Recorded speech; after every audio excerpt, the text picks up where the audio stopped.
네, 모닝 인사이트 시간입니다. 요일별로 전문가들의 시각 알아보고 있는데요. 금요일인 오늘은 토마토 투자클럽의 최병훈 전문가님 함께합니다. 전문가님 안녕하세요. 네, 안녕하십니까. 네, 일단 저희 이번 주 증시부터 좀 복귀를 해보겠습니다. 뭐 여러 이슈들도 나왔고요. 뭐 장 막판에 흔들리기도 했었고 변동성이 있었던 한 주였던 것 같은데 어떻게 보셨나요, 시장? 미국 신용 등급 국제 강등을 해버려서 네. 그래서 이제 투자자 상당히 불안하거든요. 많이 올랐으니까 또 많이 수익 중인 사람도 차익 실현해야 될지. 네. 그래도 또 주가도 급등락을 특히 주도주가 급등락을 하고 있습니다. 그래서 전체적인 좀 불안한 심리가 좀 강화되고 있는 그런 상황이고요.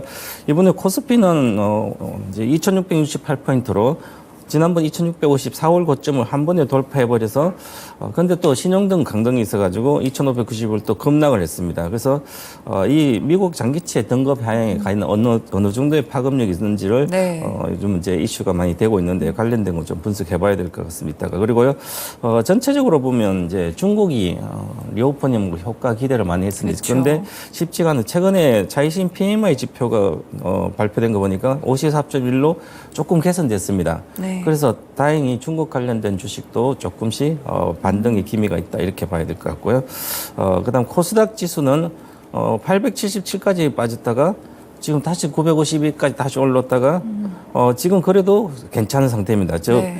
7월 26일 이제 고점이 됐거든요. 956포인트가 지난번 돌파하고 그래서 이제 929포인트 돌파를 하는 게 아주 중요한 요구를 실패한 상태인데 앞으로 일주일 정도의 결정이 날 걸로 보입니다. 이걸 안착을 하게 되면 주도주가 더 강하게 좀 좋아질 수도 있고요. 그다음에 에코프로라든지 양극재 이 기업들이 전부 다 급등락을 지속하고 있어서 개인 투자자 아직까지 유동성이 많이 들어와 있는 상태라서 이제 쏠림 현상을 아직 막 빠져나가지 않은 네. 상태라서 계속 급등을 하고 있습니다. 그리고 전반적으로 조금 더 시장이 지난번 좀 바뀌고 있는데 그게 특히 제약이나 바이오 이쪽에 이제 코로나 하루 확진자 8만 명 이렇게 올라가면서 전체적으로 지금 시세가 양호하게 올라가고 있습니다. 특히 그래서 전체 다 올라간 게 아니라 이것도 이제 제약 바이오도 선별적으로 네. 반등하는 걸로 보고 있기 때문에 바닥을 탈피한다 이렇게 보고 관심 있게 봐도 되지 않을까 그런 장이 전개되는 것 같습니다. 네, 그렇군요. 코스피와 코스닥 시장 그래도 종목별로 바닥에서 네. 나오는 종목들도 몇 가지 생기는 것 같은데 수급적인 흐름은 어땠을까요? 외국인 기관이 전부 다 팔았습니다. 그 양시장 전부 다. 네. 특히 기관들이 쏟아내고 있거든요. 물량을. 그 기관들이 코스피에는 1조 5,724억 일주일 만에 네. 이렇게 팔았습니다. 그래서 지난주 수요일부터 롱 포지션도 어느 정도 이제 자익 실현을 해서 이익을 확정하고 싶어 하기 때문에 지금 7, 8월이기 때문에 연말까지 그건 어느 정도 확정해야만 또 운영사들 성과 이끌 수 있으니까 어느 정도의 차익 실현이 주도주에서 좀 나오고 있다 이렇게 봐야 될 거고 특히 코스닥도 마찬가지고 코스닥 네. 지난번부터 좀 많이 좀 나왔고요. 그래서 전반적으로 큰 손들 외국인 기관은 큰 손이기 때문에 큰 손들을 보면 거의 다 팔고 있습니다. 특히 외국인들은 포스코홀딩스에 많이 가서 팔았고요. 포스코홀딩스가 보면 외국인들이 계속 팔았는데 최근에는 이제 거의 일단락된 걸로 보이는데 네. 이 포스코홀딩스 지분이 44%에서 지금 29%까지 내려왔습니다. 엄청 내려왔네요. 한 15%포인트를 네. 팔아버렸어요, 포스코홀딩스. 오랫동안 갖고 있던 것을 다 지금 만약에 기관들도 철강조 옛날부터 한 10년 전에 사가지고 갖고 있어도 다 본전이 사왔거든요. 네. 그래서 장기 투자하는 것도 빠져나올 수 있는 그래서 이 포스코홀딩스가 전체 외국인 이제 순매수 흐름을 다 이제 좀 깨버린 상태고요. 그리고 특히 이제 지금 외국인이 파고 있는 거 지금 보니까 삼성 SDI라든지 LG화학이라든지 LG전자 이쪽에 고성장 관련된 주식들을 조금 네. 팔고 있습니다. 그 지분이 워낙 많기 때문에 해지 차원인 것 같기도 하고요. 그다음에 중요한 건 외국인이 지난번보다 네카 계속 이 시간에도 말씀드렸었는데 바닥권에서 그래서 네이버, 카카오 이런 쪽이 네이버는 최근에 급등에 공격적 사서 다시 이제 나왔지만 전반적으로 카카오도 모양이 바닥을 탈피한 모양이고요. 26일 기점으로 네이버 카카오가 투매하다가 바로 돌아섰거든요. 그래서 네. 전체적으로 포지션이 좀 달라진 것 같고요. 그리고 컨선들도 조금 이제 많이 올라간 차익 실현하고 바닥권을 좀 다시 이제 사고 있는 그런 상태다. 특히 삼성바이오 같으면 소주도 좋고 전체 좋으니까 좀 사고 있는 상태에서 80만 내외 계속 좀 있는 상태입니다. 그래서 수급은 고성장주가 어느 정도 차익 실현이 많이 나오고 있구나 네. 이렇게 판단하고 개인 투자자들도 참고를 했으면 좋겠습니다. 네, 수급적인 결도 외국인 매매 동향에서 약간 바뀌었다는 점을 체크해 보실 수 있겠습니다. 그럼 오늘 이슈로는요, 이제 얼마 전에 피치가 미국의 신용 등급을 하향 조정했어요. 사실 뭐 2011년 때도 S&P 글로벌에서 이제 하향 조정하면서 좀 약간 여파가 있었던 걸로 알고 있는데 어떻게 보시나요? 이번에 피치가 신용 등급 강등을 했는데 세계적인 애널리스트 전문가들은 말도 안 된다. 뭐 네, 아니면 그렇더라고요. 별거 신경 안 써도 된다. 이렇게 해서 긍정적으로 봅니다. 주식이 올라와 있으면 다 긍정적으로 봐요 또. 근데 일단 신용 등급 글로벌 신용 평가사가 S&P랑 이제 무디스, 네. 피치 세 군데인데 이 세 군데 한 군데가 어떤 정치적 이슈든 어쨌든 정치가 경제를 잡아먹을 수도 있거든요. 단기적으로. 그러면 어쨌든 낮췄습니다. 여러 가지 보고 전문가의 최고의 인정을 받던 신뢰를 받던 신용평가사가 낮췄는데 이걸 가지고 아니다. 뭐 재무장관은 자기 일이니까 가도 막 그렇게 얘기하지만 뭐 유명한 그동안 신뢰를 받았고 잘 맞췄던 그런 전문가들도 별 신경 안 써도 된다. 지금 상황이 그때 완전히 다르다.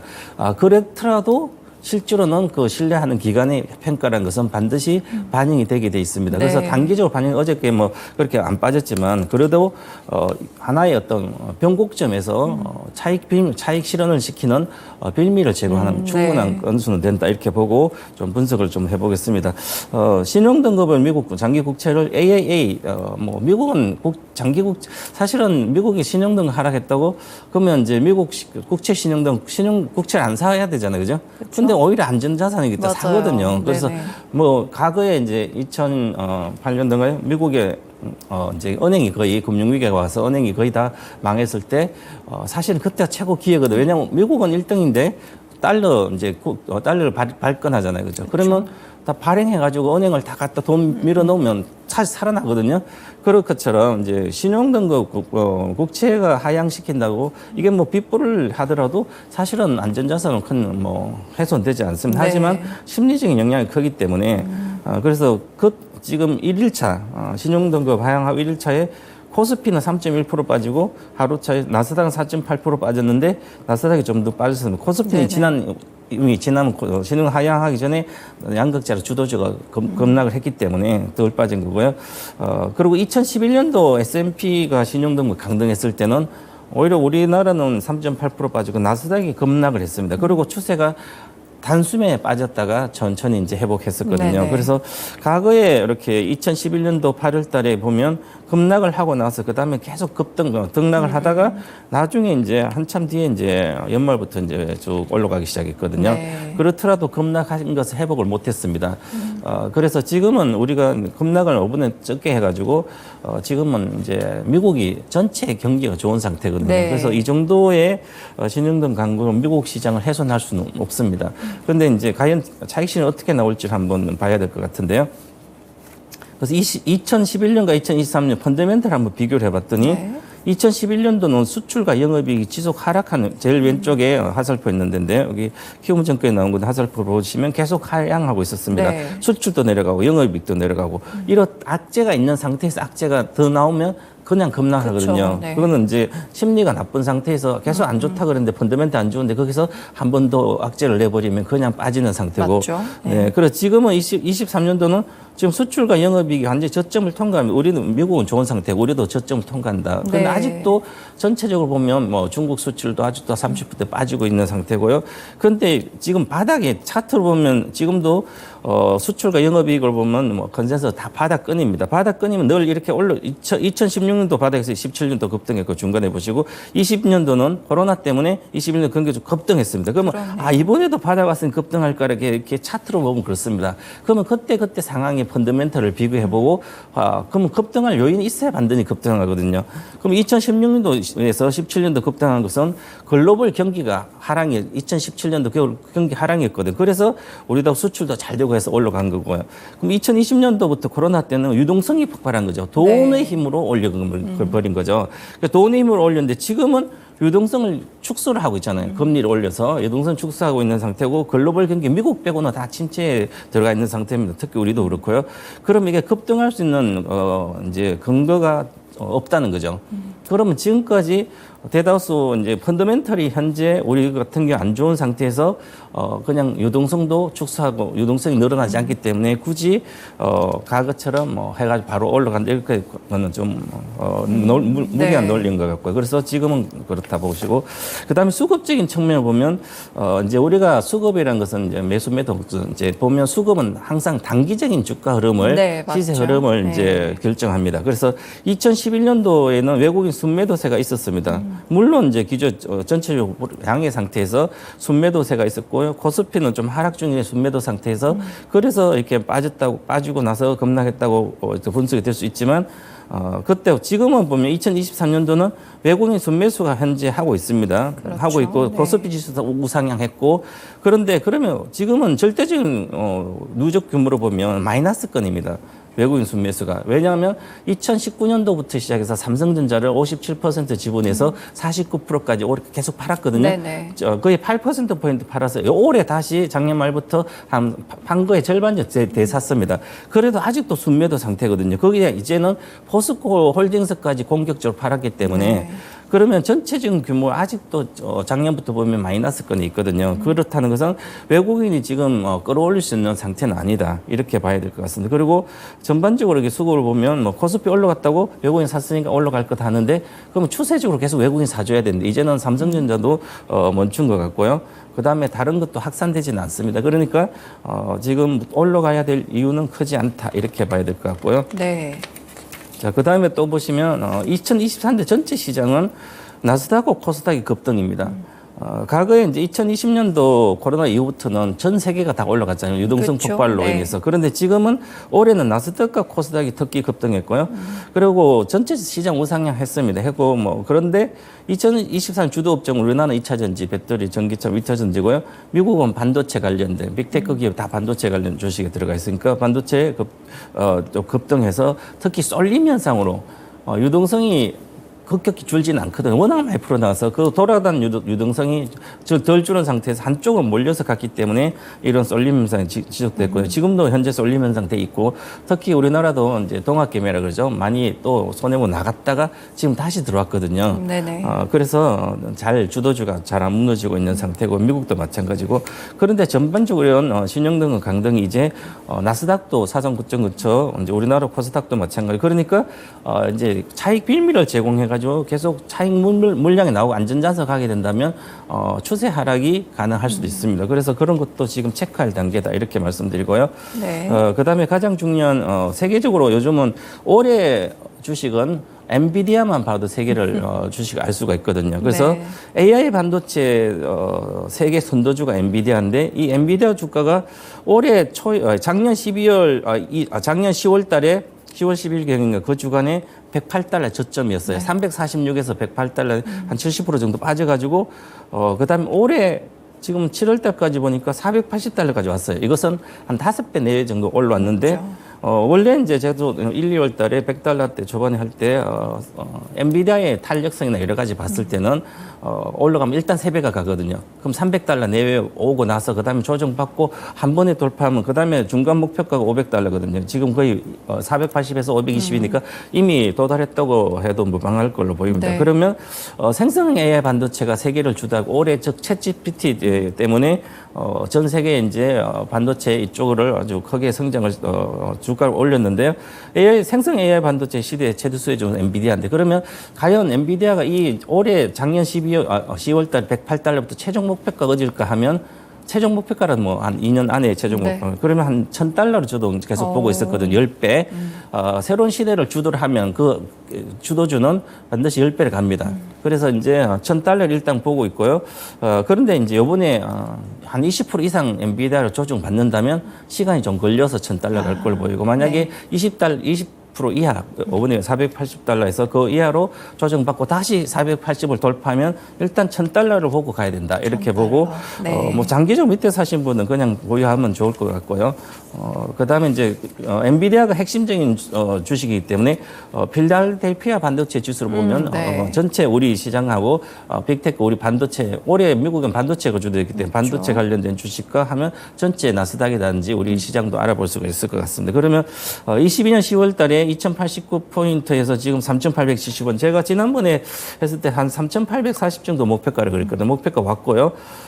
이제 빅테크 관련된 7개 기업들이 고성장 주식들이 차익 매물이 강화될 걸로 보입니다. 그래서 이제 천천히 워낙 개인의 유동성이 많이 들어와 있기 때문에 큰 손들이 팔아도 잘 안 빠지거든요. 네. 그리고 시간이 지나면 그게 효과가 나타나면 삼성전자 그랬듯이 카카오 그랬듯이 그렇게 보고 1차 지지선이 아주 중요한데요. 3,646포인트 주봉 기준입니다. 10일 이동평균선이 붕괴가 되면 반등시 비중을 축소를 반드시 해야 되고요. 네. 만약에 붕괴가 되면 그 다음에 3,376, 3,160까지 봐야 된다면 전체 장이 급락할 수도 있기 때문에 요 기준선을 잘 보고 해야 되지 않을까 이렇게 보여집니다. 네, 미국의 신용등급 강등에 대해서 이제 2011년과 현재를 또 비교해 주시면서 말씀 주셨고요. 어떤 종목을 또 봐야 될지 심도 있는 분석을 함께 들어봤습니다. 네, 그럼 오늘 포함해서 다음 주까지 투자 전략 어떻게 보세요, 전문가님? 지금 이제 중소형주 실적이 나오는 본격적으로 거의 다 마무리되는 구간 다음 주에. 그래서 특히 뭐 양극재는 어제 깨레니프는 충격적으로 어닝 쇼크가 나왔지만 이 3분기도 이제 좋아지니까 괜찮고요. 그런데 이렇게 성장이 보장된 것은 실적이 안 나오면 주가가 안 올라갔으면 안 나와서 오히려 올라가는 거고요. 네. 만약에 주가가 이미 많이 올라왔는데 실적이 생각보다 많이 어닝 쇼크가 나오면 앞으로 잘 못 올라간다는 거죠. 지금 유동성이 있으면 안 빠지더라도 올라가지 않는다 이렇게 봐야 될 것 같고요. 그래서 특히 지난주 제가 2주 동안 중소형 반도체 관련 우량 반도체 변곡점이기 때문에 체크하시라 반드시 지시선 하고 하시라고 말씀드렸는데 지금 오히려 미렉 에이스 페타시스 한미 반도체 SNS 때 핵심적인 3개 종목들은 전부 다 밑으로 내려왔습니다. 네. 그러면 실적이 나오기 전에 대다수 반도체는 실적이 안 나오기 때문에 7월 중순부터 이미 팔아놓고 있어야 되는 거죠. 비중 축소를 했어야 되는 거고요. 그래서 이번에 보고 실적이 나쁘다고 파는 것보다도 이제 전체적 기술적을 보고 대응을 좀 해야 될 것 같고요. 특히 이제 AI 혁명실의 수혜주, 뭐 엔비디아뿐만 관련된 대다수 좀 우리나라 엔비디아 수혜주들도 마찬가지지만 이 급등한 주식은 지난번에 계속 변곡점을 말씀드린 비중 축소를 계속 좀 이어가야 될 것 같고요. 지수가 본격적으로 필라델피아 반도체 지수가 조정이 들어간다면 기본적으로 우리나라 반도체 관련된 주식들은 실질적인 수혜가 아니기 때문에 고점 대비 30%는 기본적으로 빠지고요. 만약 미국 연말부터 미국 경기 침체까지 들어간다면 거의 60%대까지 빠질 수가 있습니다. 네. 그래서 좀 그런 걸 미리 이제 체크를 해서 좀 해야 될 것 같고요. 지금부터 이런 만약 저는 조정으로 보고 있는데 조정 대안은 바이오 인터넷주다 이렇게 보시면 좋을 것 같습니다. 그럼 유망주도 바이오와 인터넷주 가운데 네, 있을까요? 그렇죠. 저는 오늘 또 저 바이오주 잘 안 하는데 제가 2010년도 이제 HLB만 하고 안 했었는데요. 근데 지금은 이제 한미약품을 보면 이런 것도 시세가 좀 크게 나오지 않을까 보고요. 그래서 한미약품 실적은 뭐 매출은 괜찮고요. 이익은 안 좋게 나왔지만 이익은 볼 필요가 없습니다. 개발비가 얼마나 많이 들어가냐에 따라 달려있기 때문에 그리고 지금부터는 미국도 그렇고 비만 치료제를 봐야 된다. 이제는 네. 뭐 신약 개발, 뭐 항암 이런 게 아니라 당뇨, 암기라 이런 건 시세가 안 나고요. 비만 치료제 핵거주로 나오면 미국도 1등을 뒤집듯이 우리나라도 비만 치료제를 실질적으로 생산할 수 있는데 한미 반도체 한미약품 몇 군데 안 되거든요. 그래서 여기가 집중적으로 좀 보면 될 거고 주식도 이제 시작하고 있습니다. 그래서 아주 좋은 구간에 매수 좋은 구간 들어가지 않나 이렇게 보여집니다. 네, 그렇군요. 그럼 마지막으로 오늘 또 투자에 대한 코멘트 한마디 주시죠. 네. 위험한 일을 하면서 요행을 바란다. 네. 투기적 거래면서 안전한 거래, 원금 보장을 원하거든요. 그래서 한번 생각해 보시기 바랍니다. 네, 알겠습니다. 펀더멘털에 의한 투자가 좋겠죠. 오늘 최병우 전문가님과 함께했습니다. 고맙습니다. 네, 감사합니다. 네, 오늘도 투자 나오는 실적 나오는 종목들 많습니다. 금호석유, 코오롱 플라스틱, 현대퓨처넷까지 함께 체크해 주시면 되겠습니다. 지금까지 다양한 투자 판단에 도움이 되는 말씀들 전해드렸는데요. 특정 종목의 상승과 하락을 보장하지는 않습니다. 모닝쇼 마치겠습니다. 오늘도 시청해 주셔서 고맙습니다.